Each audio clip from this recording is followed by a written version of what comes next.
My name is Norm Volsky, your host, and this is the Digital Health Heavyweights podcast. Thanks, Norm. It's an honor to be here, and it's been fun to work with you over the years. Hello, and welcome back to the Digital Health Heavyweights podcast with your host, Norm Volsky. And today we are very thrilled to be joined by Spencer Smith, another podcaster. Another podcaster, man. We like to talk, right? Well, I very much respect and admire what you've built, and we're just trying to do a fraction of that over here at the Digital Health Heavyweights. But for those of our viewers and listeners that aren't as familiar with Spencer as I am, Spencer Smith is SVP of Sales at Pareto Health. For those who may not be familiar with Pareto, they unite employers with 50 to 1,000 life employees into strong, like-minded community of over 1 million covered lives and $6.6 billion in healthcare spend under asset management. Spencer leads consultant development and a sales team in Texas, Oklahoma, Arkansas, and Mississippi.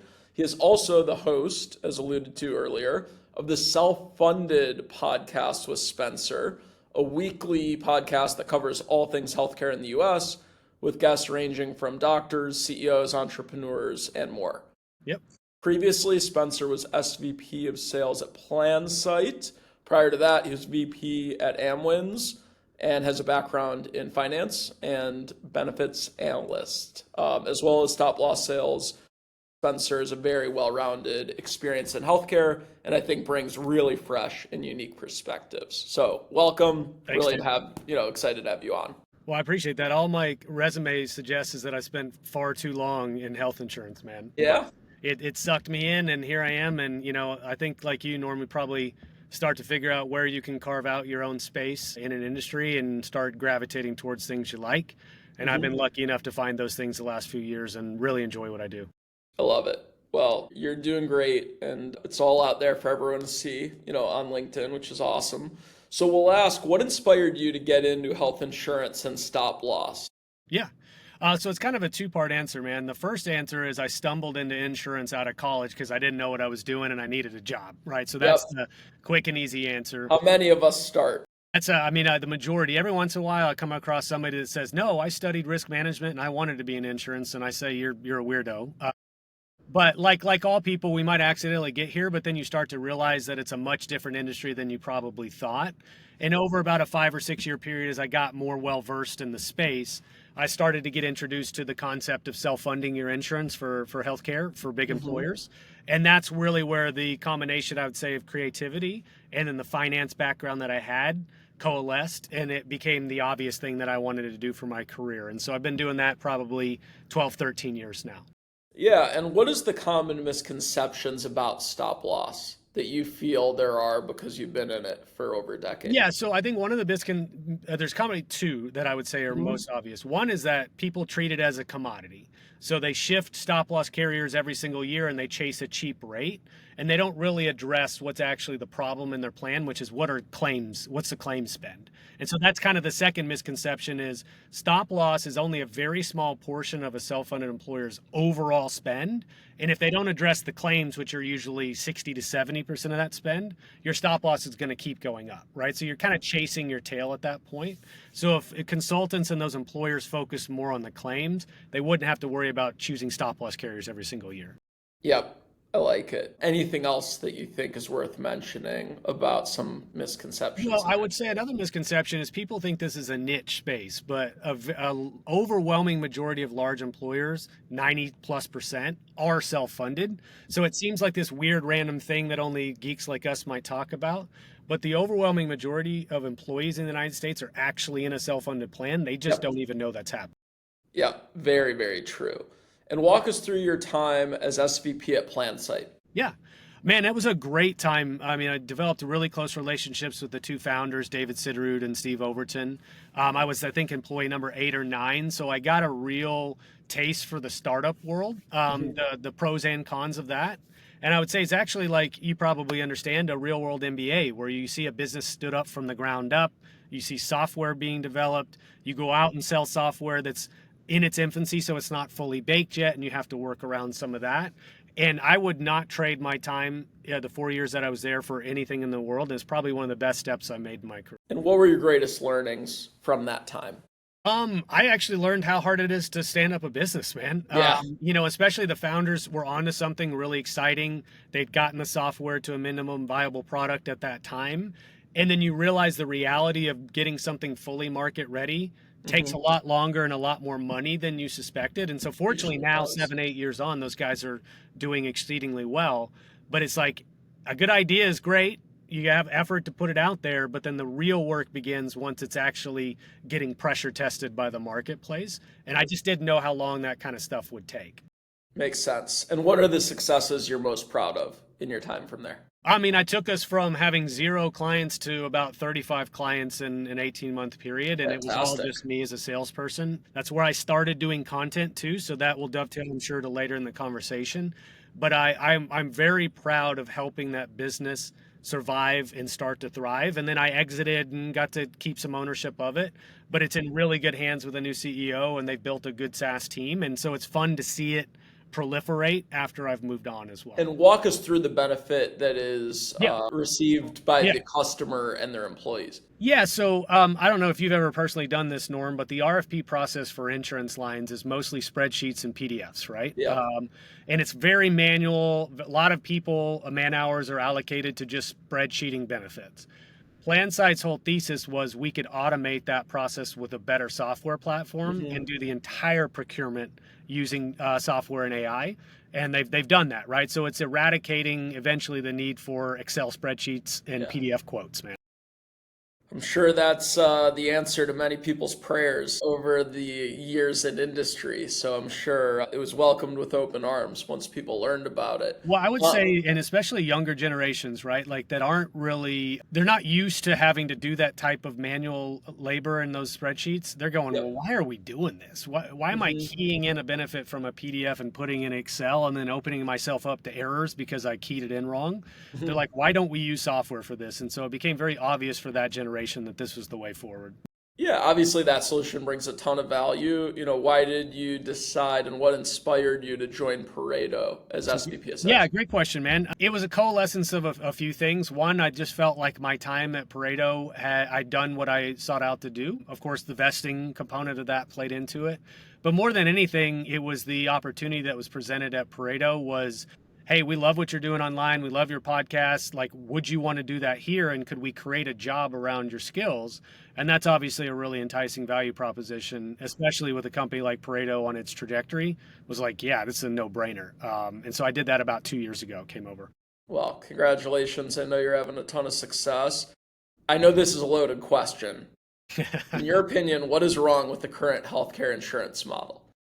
And why did that cause you to join Pareto? And why are you and the company having just so much success right now? Well, I would keep it as basic as I can for folks that aren't well versed in our space. I think the biggest issue is you have insurance companies have vertically integrated across the entire healthcare spectrum. So a lot of them own pharmacy benefit managers. They own these network contracts, just not to single out United Health Group, but they're the largest owner of physician practices in the United States. And so you have somewhat the fox guarding the hen house in that regard. And there's no wonder that the price of everything is going up over time. Pareto offers an alternative solution, kind of like, are you familiar with the idea that I think is Buckminster Fuller propagated? That's like, you don't try to take over the existing system, you build an alternative that's better. Pareto is that alternative, which unbundles all these components, provides a best-in-class version of them, and then has the employer's outcomes as the top of the pyramid and not shareholders or people that are working for those entities. And so it resonates really strongly with small to medium-sized business owners that are like, I cannot keep doing this with my insurance. I cannot afford it. What else is out there? They have their damn it moment, Norm, where they pound the table and say, damn it, there's got to be something better. This is where something like a Pareto comes into play. And walk us through what happens with an employer when they go from status quo to Pareto and all the benefits they receive as a result. Right. Well, so I mentioned one, which is the best-in-class vendor set. So they can pick their administrator, their pharmacy benefit manager, choose their network. We provide the stop loss.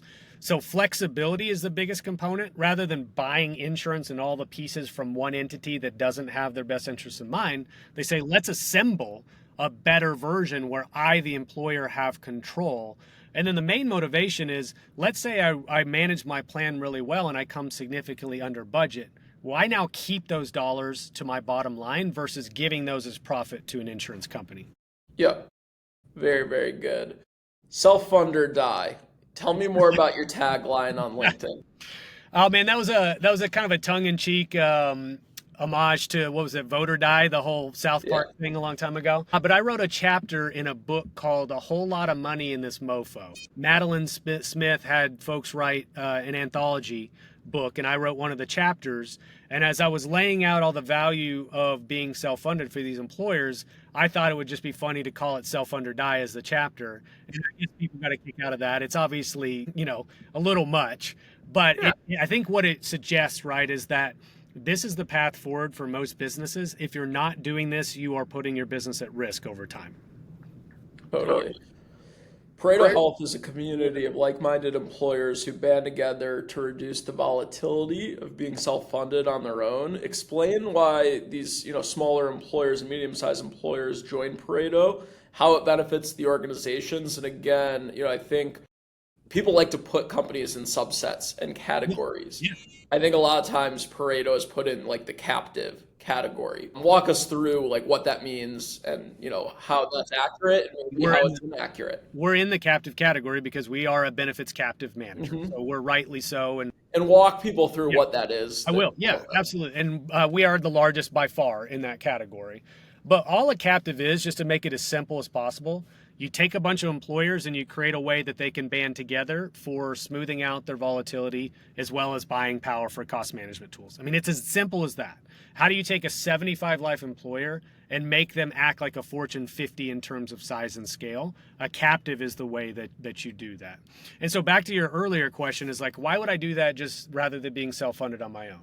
So let's use that same 75 life employer. If they have really bad claims in any given year or multi-years, they're going to have like this EKG effect of their outcomes in terms of stop-loss pricing and how much they pay, because they're a small entity that has a lot of volatility in the market. A captive says, why don't you band together with 1,000, 2,000 other employers that are similar to you, and you guys run and row in the same direction together? Almost like you jump off a small bass boat and you jump onto a cruise ship, and if the seas get rocky, now you're on a cruise ship and you feel much safer because you're with everybody else. Yeah, love that. And walk people through why Pareto Health is different from some of the other options out there. So there's a couple of answers. I mean, one is I mentioned earlier, we're the biggest by far. And, that's great. In a normal business, oh, cool, you're the biggest retailer or whatever.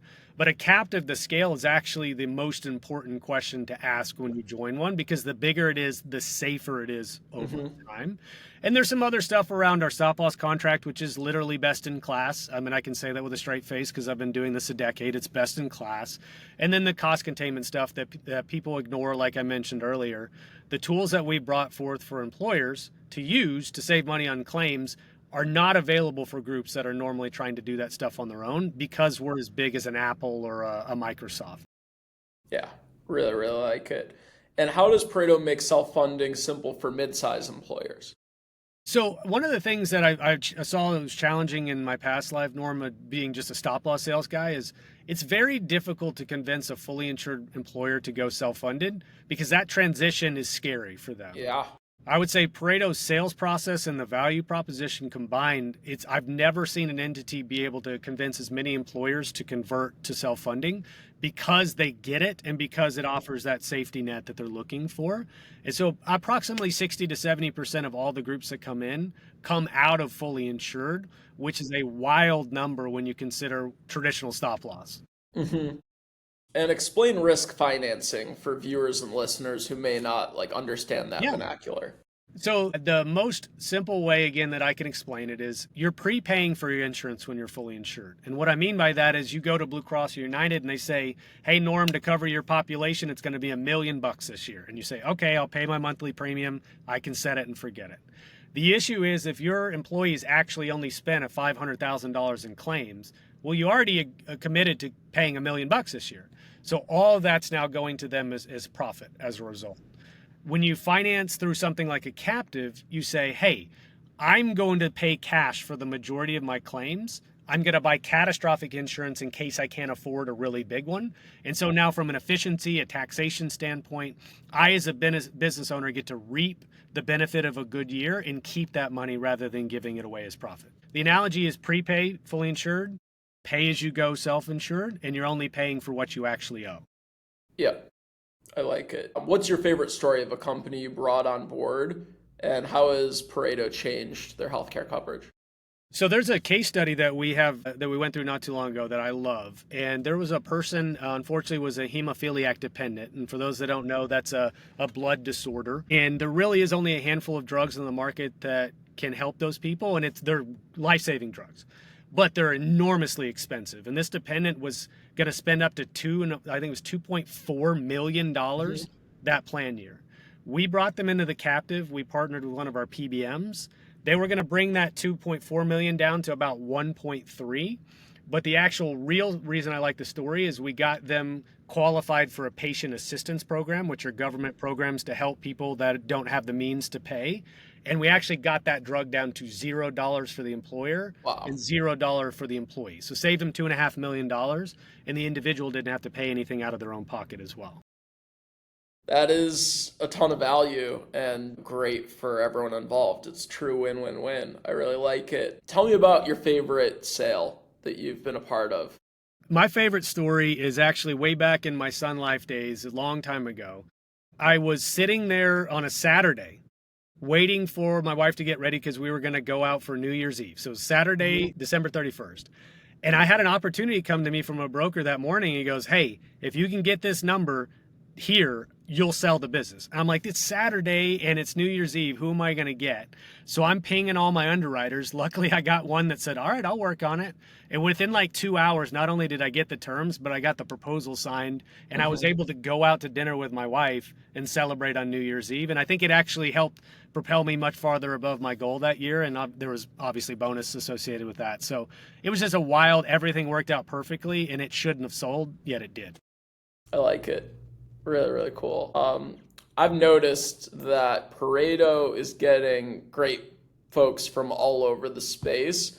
A lot of folks that have historically been focused on like large jumbo market and have worked for some of the most successful companies in the history of the digital health space. These people are moving over to Pareto, and jumping on the mission. I'll throw out a couple names that I'm familiar with. Christine Louis Chen, who was, marketing leader at Hinge Health. She's over there. Kevin Kiefer, he was president and ran the business over at Consumer Medical, helped them get sold to Alight. We've got, Heather Underhill, who was like a long time client services leader at Teladoc, just did, an incredible job over there. We've got Maeve, long time, person from Apri Castlight. So you guys have gotten some big time heavy hitters, Will Bondurant, like great folks across finance and commercial and ops. Just really impressive group. Why do you feel all these folks are coming over to Pareto, leaving organizations that work with bigger size customers?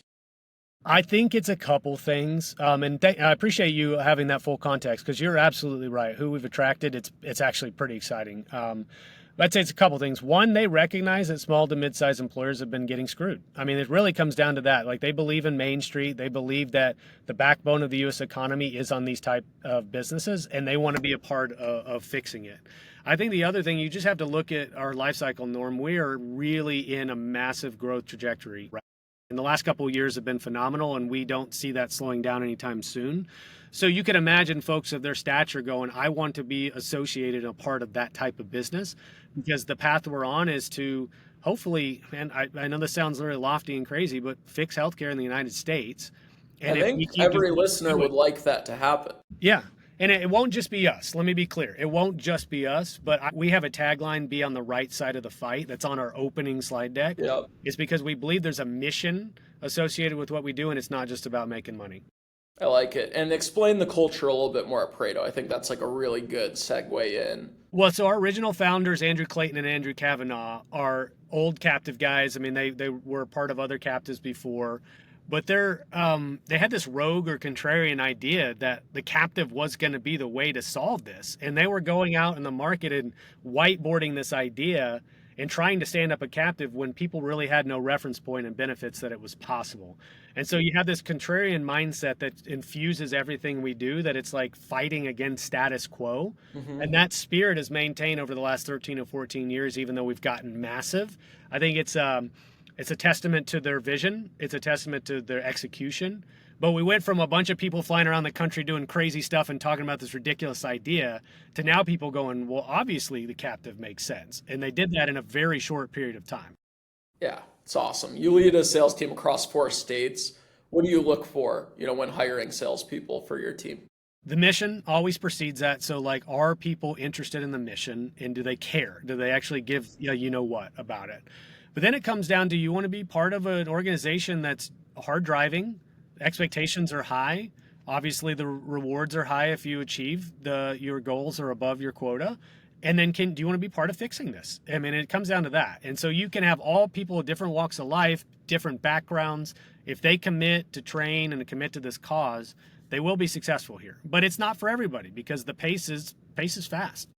Yep. Well, hey, if you're going to work for a very successful company, it's not going to be a walk in the park, but you are going to be around other A players, and the quality of the team's going to be great. And if the mission is a good one, you feel good about putting those extra hours in and, working the midnight oil, occasionally when needed, because, the customers demand it, and the patients demand it. Can I add a follow-up to that, Norm? Please. I think it's important to address is, this is not a transactional sale. It's not you sit there and take orders on prices and hope to close 2% of the deals. I mean, it is a complex thing to be able to simplify for your average employer that's never heard of this before. And so sales process and the type of people that can take all this stuff and distill it down to something palatable, that takes kind of an odd duck. I mean, like me, I'll consider myself a little bit of an odd duck. It's because once you get it and understand it, you literally want to stand on the mountaintops and shout it to people. I like it. I like it a lot. What are 3 traits of a great leader, in your opinion? I would say the first is empathy. I mean, you need to understand the pressure that all teams have, and, the cyclical nature of the business and how stuff is out of their control. So empathy is important. I think everything comes down to, Norm, success in life is probably 80 to 90% attitude and effort. So do you bring a good attitude every day when things aren't going well? And are you putting forth the effort? So I want people to look at my schedule, look at my travel schedule, and go, how does he do that? And if I set that example for my team, then there is no argument about accountability at that point. Yeah. You got to set a great example, no doubt. Any other traits? The last thing I would say is, I know this is kind of seems outside the box, but we're a healthcare company. I think it's important that we talk about how people take care of themselves. I think it's important that we represent ourselves well as healthy people, because one of the ways that we fix healthcare outside of better risk financing is we convince the average American to get healthier and to take care of themselves. And by nature of that, if we did that at scale, there would be less claims dollars being spent every single year. And so people don't always connect those two things. And I'm firmly out in front to talk about that on a regular basis.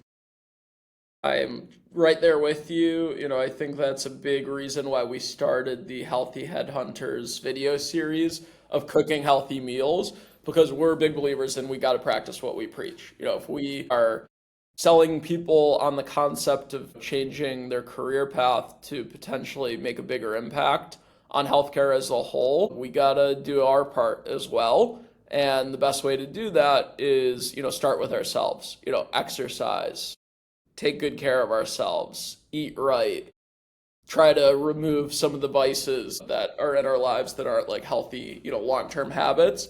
And, we're trying to lead from the front. Well, So without trying like to that. suggest you have to be perfect, I get that. But I mean, it's the same analogy. Would you go to a doctor that smokes that tells you to eat right or not smoke? You're like, well, you're smoking. Like that's what example you're setting. So I think it's very similar in the world of healthcare. It's not a requisite, but I do think that your credibility increases if you're actually walking the walk as well. Couldn't agree more. What is a common misconception about the healthcare insurance industry for mid-size employers? That they can't do the things that large employers do. They think, oh, well, self-funding's for the big guys. The captive answers for that. And it's not just captives, there's other solutions out there that do it a little bit differently but have similar goals. I think the common misconception is that those that have already self-funded were the ones to do it, and we're just not big enough or it's too scary. We hear that every day. Obviously, those are common objections that we handle. But the reality is if you can develop that trust, they actually realize you know what you're talking about, and they realize, oh, I can do these things too. Yeah, why do you believe mid-size and smaller employers believe they can't? Like, what are the misconceptions they usually have? Is it like, hey, I'm under-resourced, like I don't have time for this? I Like, what are usually the biggest like excuses where you hear them and you say, okay, that's what you think, but that's actually not reality? You want to know the number one reason why? Their consultant tells them that it's not right for them.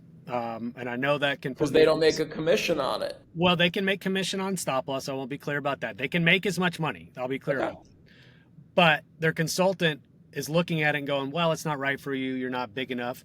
They may be making a hefty commission and doing very little work, keeping them fully insured. So they may have incentives to keep them fully insured. I will state that for a consultant, it is harder work to put businesses with us or to make them self-funded. It is more difficult than keeping them fully insured. I will tell you that the consultant, or we often differentiate between broker and consultant. Brokers keep employers self-funded far longer than they should. Consultants are the ones saying you need to be self-funded. I like it. Very, very good. Well, what would you tell those brokers why it's still in their best interest to do the right thing for their customers and like take fiduciary responsibility very seriously? I think the demands of the marketplace is that if you're not bringing these solutions to the fold, you're going to lose business. And we actually see about a quarter of all the groups that come into our captive are actually new business for the broker. They won it because they brought Pareto to the fold. McKinsey has a similar study that shows that that's happening in the marketplace as well. So to put their mind at ease, there's going to be a learning curve. You've got partners, you've got great TPAs and PBMs and captives that all know what they do really well and support you. But I would think about my survival to a degree in this space if you're not at least having conversations about self-funding and bringing the idea to the table. It puts business at risk. And so whether they like it or not, the reality is this is where the market is heading.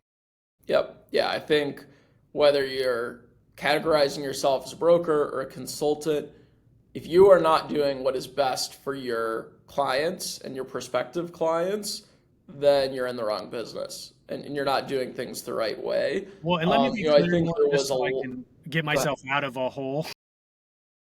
There are plenty of groups that should be fully insured. Let me just go ahead and state that on the record. There are plenty. I actually just had a conversation with one. And give me examples of why would a company be in that scenario? Sometimes companies have really bad risk profiles, but they're in a big risk pool that they're underrated as a whole, and their pricing just doesn't make sense on paper, and they're underpaying for their insurance. Other situations, mentioning the hemophiliac earlier, there's often times where you have dependent hemophiliacs on your plan, and even if you wanted to go self-funded, the numbers will never make sense for them to do that, outside of some really creative stuff. And so realistically, there's a subset of employers that their only option is to stay fully insured, especially if they're in the 15 to 20 life range, things like that. As they start getting upwards of 50 to 100 lives, that's when that conversation should be started. Okay. Understood. I need to talk to my partners. We're way over several hundred and we're still fully insured. There could be a good reason, though. There might be a reason. Maybe, but we'll find out. That's for sure. I think there was a lot of skepticism and there's a lot of trust erosion over the last 10 years within the broker and consultant communities because they were pushing certain vendors, like on the software or services side, that were paying them heavy commissions. And when people started looking under the hood, there wasn't a great explanation for why they were advocating for certain vendors other than getting a very lucrative referral agreement in place. And there were examples of a group wanting to work with a certain vendor, but they wouldn't pay the price necessary. So they just said, okay, we'll recommend this one instead. And that was kind of a big part of the decision-making process. So my question is this. Pareto customers, you're helping them self-insure, you're giving them, the advantage of bundling along with a bunch of others to like kind of get that like larger group purchasing type of advantage going on. How does Pareto interact with some of these like digital health vendors that are selling niche point solutions? Well, I mean, I can give you a couple examples, but Norm, do you have a category of those in mind that you want me to address? I think anything within mental health, cardiometabolic, musculoskeletal, COEs, like there are pockets of industry, care navigation that are typically pretty hot that a lot of people who watch and listen to this podcast, they follow some of those markets. Yeah, so I would say that we've talked a lot about the risk financing, which is just pure stop loss. Okay. The other side, which is equally important, is that things in that digital health space or overall claim solutions. So let me give you a couple examples. HealthJoy is a partner of ours. So HealthJoy is a benefits wallet kind of on steroids with some care navigation built in. It assembles all the benefits into one spot, connects with other point solutions, and so it creates a home base for all the solutions that are part of our ecosystem. So that is something that we regularly recommend, and I think about a third of our block uses HealthJoy. Then you get into other things like there are very niche solutions. There are things around cancer that are in that ecosystem. There is Valence, which used to be the KISS card. They bought the KISS card, outpatient imaging and surgery solution, where they're getting people to a cheaper location and you're waiving the members out of pocket. All of those have a digital connection with the TPA and Springbook, which is data analytics. We have a whole ecosystem of those solutions baked where the employer has the option to pick all of them or none of them or some of them if they want. We've assembled those for them. Have you seen a handful or even one vendor that is consistently generating a positive return on investment for your employer customers in year one? And are you able to share which ones? Yeah, I certainly can. There's a couple answers to that. One is less digital health, but actually more impactful overall to us, which is the pharmacy benefit management space. We've got great partnerships. I mean, one that comes to mind that I think is the one that consistently overperforms is SmithRx, because they're a pass-through pharmacy and they're focused on lowest net cost. And all their incentive is to get people to the right drug that's at the right price, like them. The one I mentioned earlier, though, Valence, the KISS card, and I'm good friends with Rob Gell, but the KISS Did card. they also buy Healthcare Blue Book? They Is that did. the same group? Yep, Okay. they did. And Healthcare Blue Book's part of our ecosystem as well. But it's very simple value proposition, Norm.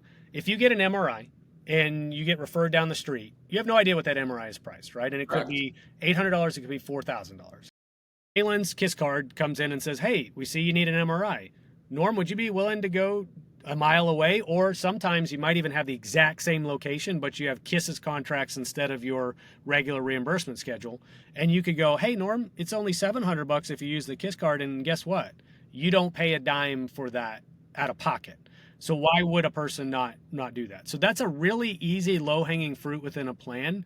I didn't know that existed, interestingly enough, and I'm Yeah. a student of the industry. There is another vendor that does that as well that I've heard from multiple self-insured employers that it's going extremely well. One Imaging is doing something Yeah. very similar as well. Yeah, and it's not just imaging. There's surgical procedures too. So like if you've ever heard the term direct contracts, I'm sure you. Oh yeah, because we've had Karam on the podcast and we've Yeah. had Transcarent, and yeah, I'm very familiar with the direct contracting model. The fertility benefits managers were the first to do it, then the COE bundled payment companies like Karam, Transcarent, Lantern, and now like One Imaging is one of these newer ones, that's doing direct contracting for, radiology. So very familiar with the. Well, I think that system will proliferate. I actually think, Norm, there's eventually we see the traditional idea of a network go away, because you can scale up direct contracts, you can digitize them, you can standardize them. And then as an employer, you're going, why am I paying 5 times Medicare for an x-ray? That doesn't make any sense. That provider would accept this dollar amount. They get paid right away. And if I can incentivize my member to make a better choice and they don't have any out of pocket, literally everybody wins in that equation. Fantastic. What do you see in the next 5 years for Pareto and the industry as a whole? I think we'll be on the same growth trajectory, so let's just keep that as a safe assumption. I think what we're going to see is it'll be far more normal for employers to consider something like a captive than it is today. I mean, we're over 50% of the captive market share, but we think we might be 2% of the actual addressable market. And so we're still in the early stages.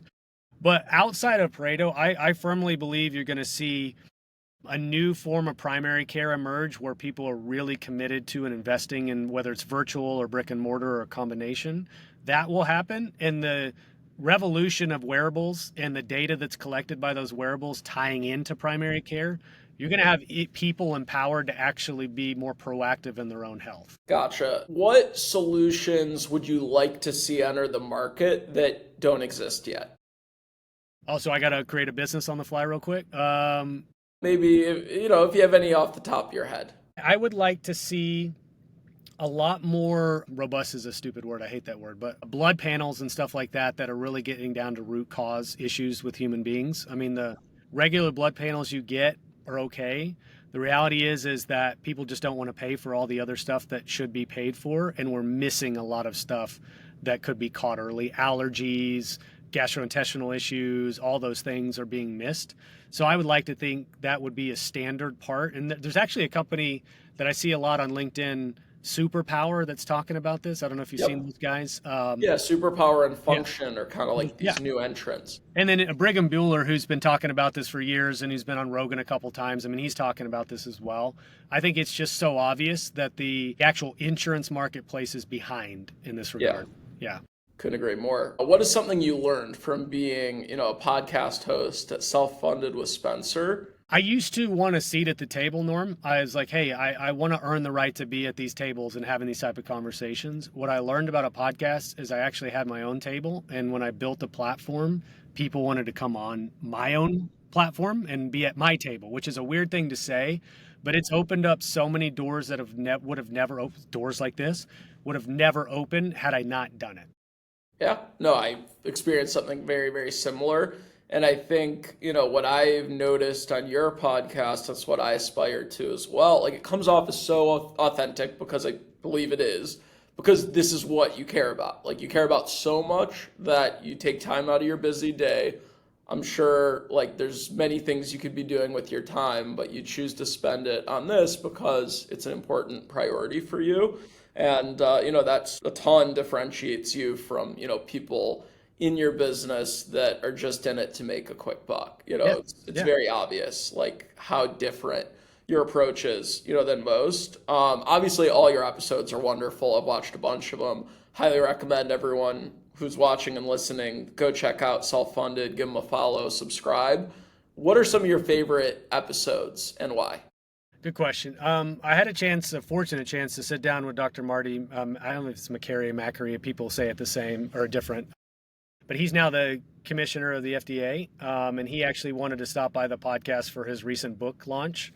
That was real. That's great. I was really honored for that to happen. Another one that I think people should check out is I had Marshall Allen on the podcast. He's now unfortunately deceased. He had an unfortunate heart attack out of nowhere. But to see his impact on the industry and what he meant to a lot of people, I actually didn't recognize it until in retrospect. And so I was so fortunate to get a chance to feature him on the show. And then last but not least, probably my most recent favorite was we did a live episode in front of 30 people and invited a bunch of folks down, and they actually flew down to be in the audience. And we had a great panel of people on the show. And just to see, could we pull it off, just to attempt something that made me uncomfortable, and we did. I go, okay, there's other echelons that we can reach. And who was it with? So Seth Denson, who's the head of benefits for Acrisure and a close personal friend of mine. Danish Nagda, who started Resilient, which is primary care. Danish is great. He's a client of ours. Oh, okay. Danish was on there. We had Trey Marinello, who's with Houlihan Lokey. And then we had Jonathan Lopez, who helped start Avant Health with Sid. All just awesome, smart people in their own right, but I got all of them on a single panel, and it was awesome. Oh, that's really cool. We'll have to do something like that on the heavyweights over here at some point. Anyone who's on your wish list? Who's tops on that you're I haven't cracked it yet, but we're working on it?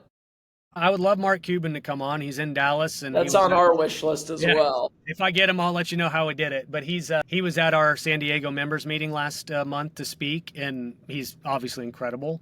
And then I would like somebody like Brigham Bueller or something of that stature who's really ruffling some feathers and part of the Maha kind of movement.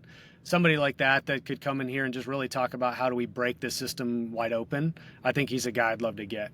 Yep, absolutely. What have you learned about yourself from starting your podcast? I realize I'm kind of stubborn, and then when I decide to do something, I sometimes might even stick with it far too long, but I just go, well, I decided to do it. Fortunately, that hasn't been the case with the podcast, but I realized there doesn't need to be a grand design. If you're just willing to try something and put yourself out there and keep with it for long enough Yep. that it actually becomes good, that's what the podcast has told me, is it's just about consistency and effort. I have a podcast, you have a podcast, but they are not our full-time jobs. It's just Correct. a project in a Yeah. much larger day-to-day responsibility. So I guess my question is, because there's a lot of CEOs and founders and executives who watch this and listen to this, if someone on their team was considering doing it, how should they be thinking about it? Because I can tell you have a ton of autonomy and a lot of support from your executive leadership team at Pareto. At my firm, my partners very much support me doing this. They supported me like starting my own venture capital fund. These are all added things that take time away from some of the core businesses, but the thesis is if we spend time and invest in these areas, it's gonna pay back tenfold, 100-fold, in terms of, us being better at our day-to-day job because we do this on the side. So I guess my question is, what is your advice for executives who have an employee that really wants to do it, but they're worried about, well, I don't know if they can do their day job and this, and they're worried about like losing production. Why do you think you and I, for that matter, are better in our 40 hours a week, knowing that we're spending a couple hours on stuff like this? Yeah. How does it make the other 37 hours a week more productive, not less? Yeah, I mean, I can use my own example, right? And I'm sure you can use it as well, but I was a salesperson and still am. And I can tell you by being publicly available and visible to a large subset of our core target audience in the broker space, when I walk into a venue or an insurance conference or somebody's office, there's a very high chance that somebody already knows who I am and has listened to the show and might even love the show as a possibility. So think about the credibility and the trust and the likability component for a salesperson that comes with. You've already won the individual over before you maybe ever met him, and it makes your job as a salesperson infinitely easier. And I tell you this, Norm, I can't tell you how many times I'm not aware that a broker that we might be wanting to work with is listening to the show, and then I'll get a message that, hey, as soon as I joined the agency, they told me to watch your show, and I've been watching it, and I love it. Thanks for what you do. I already know there's a chance or an opportunity to talk to that person about Pareto or otherwise. So I think what big companies fear is that somebody's going to say something wrong. They're going to step over their skis a little Going to bit. reflect poorly on the larger entity. Yeah, so I think you do have to have an element of trust with whoever that individual is, that they'll be a good representative, even indirectly, of the organization. And as long as that's the case, you need people to have the autonomy to go out and be themselves and actually have their own brand, as silly as that is to say, and not just be an employee at your company and they just hide behind that brand. Yeah. I think a lot of companies are not recognizing that curated, standard, cookie-cutter content for marketing purposes does not connect with the modern buyer. They want human beings and they want individuals that they resonate with to actually connect them to those brands. Yeah. I think it's totally, you're spot on there. I'll be the first to admit that, I've had 60 plus episodes, now 70 plus filmed, because we actually have a backlog now because we have a lot of people who want to be on the show, which is great. I've learned so much in those conversations.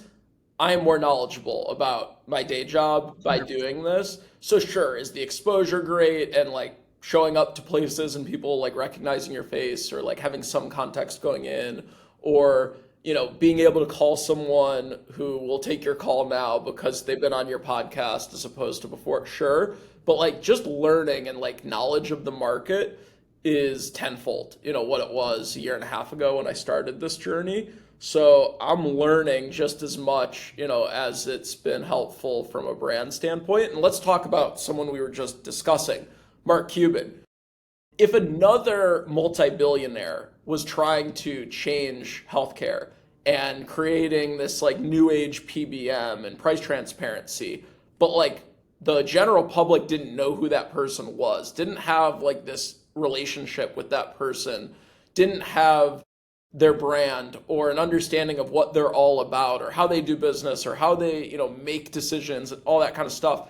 I would argue Mark Cuban, because of what he did with the Mavericks and then what he did with Shark Tank and what he did in the media, exposed him to most Americans. So when he decided, hey, like one of the most important things in my life for my legacy is to fix this healthcare conundrum, especially on the pharmacy side, he had the ability to go out and execute because he had a lot of people's trust. Like I think most people, if asked, hey, like what's your general impression of Mark Cuban? It's, hey, super authentic, been ultra successful, but he's just a regular guy who like really has a lot of the same values as the rest of us. He doesn't kind of fall into that like 1% where you're like, oh, he grew up this way and he like looks at the world from that lens and he just doesn't understand the common person. Like he does a really good job of just showing enthusiasm and approachability and all those things. So I think even that's a good example for what you were discussing, where it's like, hey, could someone else with Mark Cuban's wealth and skill set probably do a similar job with cost plus drugs? Maybe. But the brand around Mark and like the trust he's built with the general public allows him to do something that I would argue many other multi-billionaires would not be able to do. The name itself is Mark Cuban Cost Plus Drugs. If it was just Cost Plus Drugs, it probably wouldn't have connected, like you said. And I would say that business model isn't all that novel in the sense that it's like whatever the price is, add a margin and that's what you pay. I mean, it's spread pricing, but it's open and transparent spread pricing. But because Mark Cuban's on CNBC and Fox News talking about the big bad 3 PBMs and doing it in plain language that average Americans can understand, it's absolutely why he's successful here. And the general public knows like Mark Cuban's going to be extremely wealthy, whether cost plus drugs does very well financially or breaks even or loses money financially. Right. So you know he's doing it for good reasons, right reasons, like this is what he chooses to spend his time on. Someone else could show tax returns, but like it doesn't necessarily measure up because you don't know like what's that person's incentives, like what is their angle. Like you kind of know just from how Mark has presented himself for the last 20 years in public that, wealth is not his main draw. Yep. True, untrue, indifferent, but like that is how he presents himself, which is great. Well, last thing on him, and I know we'll probably wrap up, is on stage he said something that I think everybody loved. He's like, this industry deserves to be effed up. And he said, I want to be the one to do it. I just applause everybody in the audience. Is like, we all agree.